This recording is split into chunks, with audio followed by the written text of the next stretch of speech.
आइए जानते हैं आज के कुछ प्रमुख अंतर्राष्ट्रीय खबरों को। पहले एक नजर आज के हेडलाइंस पर। 14 लाख कोरोना मरीजों का आंकड़ा पार करने में लगे 189 दिन, सिर्फ 2 दिन में बढ़े 1 लाख केस।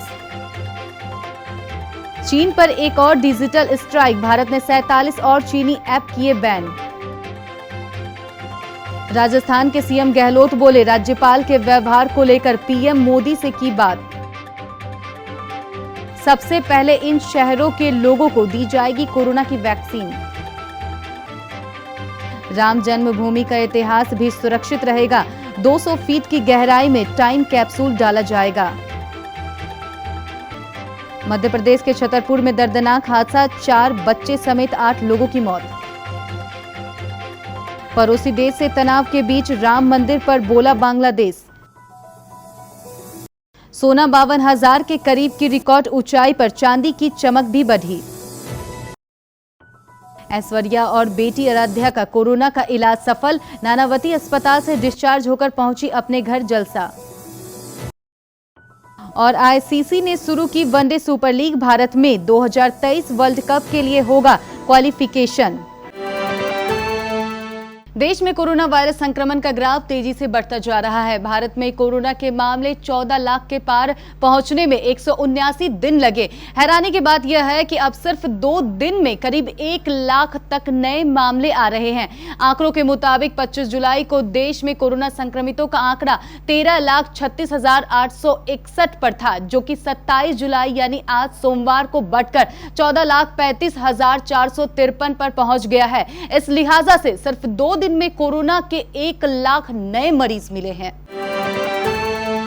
केंद्र सरकार ने चीन पर एक और डिजिटल स्ट्राइक की है। भारत की संप्रभुता और अखंडता विरोधी गतिविधियों के आरोप में भारत ने चीन के 47 और ऐप्स पर बैन लगा दिए हैं। यह सभी पहले बैन किए गए ऐप के क्लोन के तौर पर काम कर रहे थे। पीटीआई के सूत्रों के मुताबिक इन ऐप्स पर बैन लगाने के संबंध में शुक्रवार को नोटिफिकेशन जारी किया गया था। इसके साथ ही अब तक 106 चीनी ऐप्स पर बैन लग चुके हैं। मीडिया रिपोर्ट के मुताबिक राष्ट्रीय सुरक्षा और यूजर प्राइवेसी को लेकर 275 ऐप भी सरकार के निशाने पर आ गए हैं। इसमें पबजी और अली एक्सप्रेस जैसे ऐप्स भी शामिल है। मीडिया रिपोर्ट्स के मुताबिक सरकार ने इन 275 ऐप्स की पहचान जांच के लिए की है। यदि इन ऐप्स में राष्ट्रीय सुरक्षा या अन्य कोई उल्लंघन पाया जाता है तो इन पर भी बैन लगाया जा सकता है। सरकार चीनी ऐप्स के अलावे ऐसे ऐप पर भी नजर रख रही है जिनका चीन में भी निवेश है।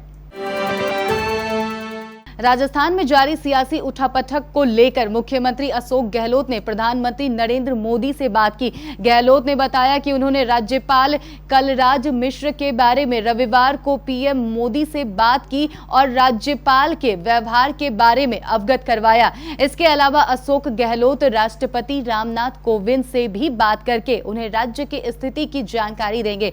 गहलोत ने कहा कि मैंने प्रधानमंत्री से कल रविवार को बात की और राज्यपाल के व्यवहार के बारे में बताया। मैंने 7 दिन पहले के पत्र पर भी पीएम मोदी से बात की। उन्होंने कहा कि राज्यपाल ने उन्हें 6 पत्रों का प्रेम पत्र भेजा है।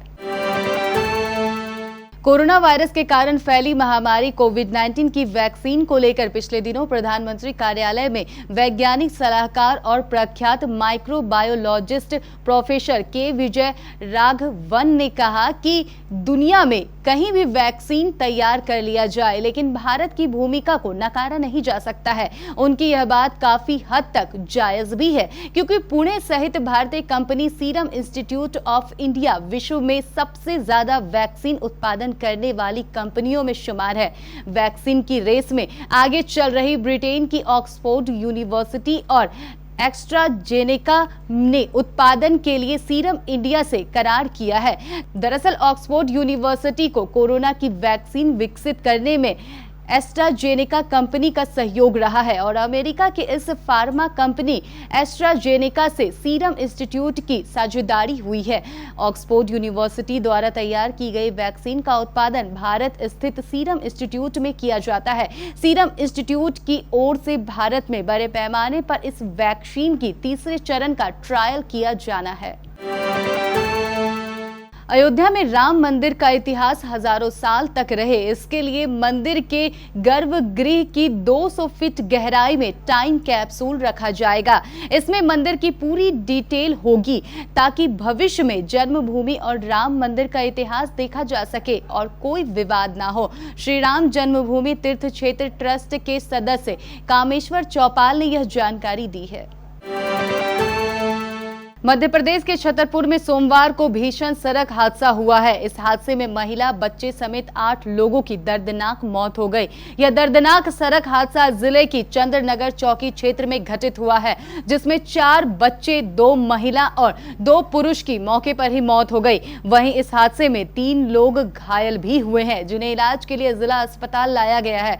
जानकारी के अनुसार 3 लोग मोटरसाइकिल पर सवार होकर चंद्रनगर से छतरपुर की ओर जा रहे थे। तभी सामने से तेज रफ्तार से आ रही स्कॉर्पियो ने तीनों बाइक को जोरदार टक्कर मार दी। टक्कर इतनी जोरदार थी कि सड़क पर लाशों का ढेर लग गया। हादसे में 4 बच्चे, 2 महिलाओं और 2 पुरुष की मौत हो गई है, जबकि 3 लोग गंभीर रूप से घायल हो गए हैं। घटना की जानकारी मिलते ही मौके पर पहुंची स्वास्थ्य विभाग और पुलिस की टीम द्वारा मृतकों के शवों को पोस्टमार्टम के लिए भेज दिया गया है। अयोध्या में राम मंदिर निर्माण को लेकर बांग्लादेश ने प्रतिक्रिया दी है। बांग्लादेश के विदेश मंत्री ए.के. अब्दुल मोमेन ने रविवार को कहा है कि भारत सरकार और भारतीय समाज को कोई भी ऐसा कदम नहीं उठाना चाहिए जिससे बांग्लादेश के साथ उसके ऐतिहासिक रिश्ते प्रभावित हो। बांग्लादेश के मीडिया में कहा गया है कि 5 अगस्त को अयोध्या में राम मंदिर निर्माण को शुरू करने से वहां के कट्टरपंथियों और शेख हसीना के विरोधियों को राजनीतिक रूप से मौका मिल जाएगा।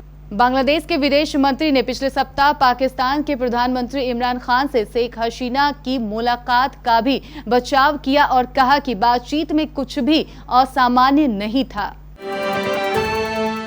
अंतर्राष्ट्रीय बाजार में मजबूती की वजह से सोमवार को भारतीय बाजार में गोल्ड ने एक नया रिकॉर्ड कायम किया है। वायदा बाजार में सोना 51,833 रुपए प्रति 10 ग्राम की रिकॉर्ड ऊंचाई पर पहुंच गया। इसी तरह चांदी भी बढ़ते हुए 64,896 रुपए प्रति किलो के रिकॉर्ड कीमत तक पहुंच गई। हालांकि हाजिर बाजार में सोना 51,000 से नीचे ही कारोबार कर रहा है। मल्टी कमोडिटी एक्सचेंज पर सोना 785 रुपए की बढ़त के साथ सोमवार को सोना 51,820 रुपए प्रति 10 ग्राम तक पहुंच गया। यही नहीं, गोल्ड का अगस्त फ्यूचर यानी अगस्त के लिए वायदा सौदा रिकॉर्ड 51,833 रुपए प्रति 10 ग्राम तक हुआ है।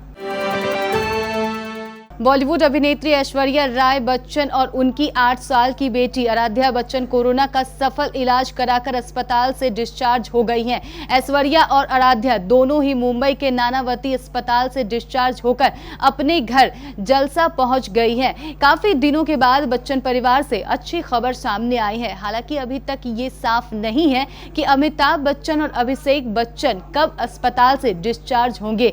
दोनों की हालत में पहले से काफी सुधार देखी जा रही है। अभिषेक बच्चन ने ट्विटर पर इसके लिए सभी की दुआओं का शुक्रिया किया है।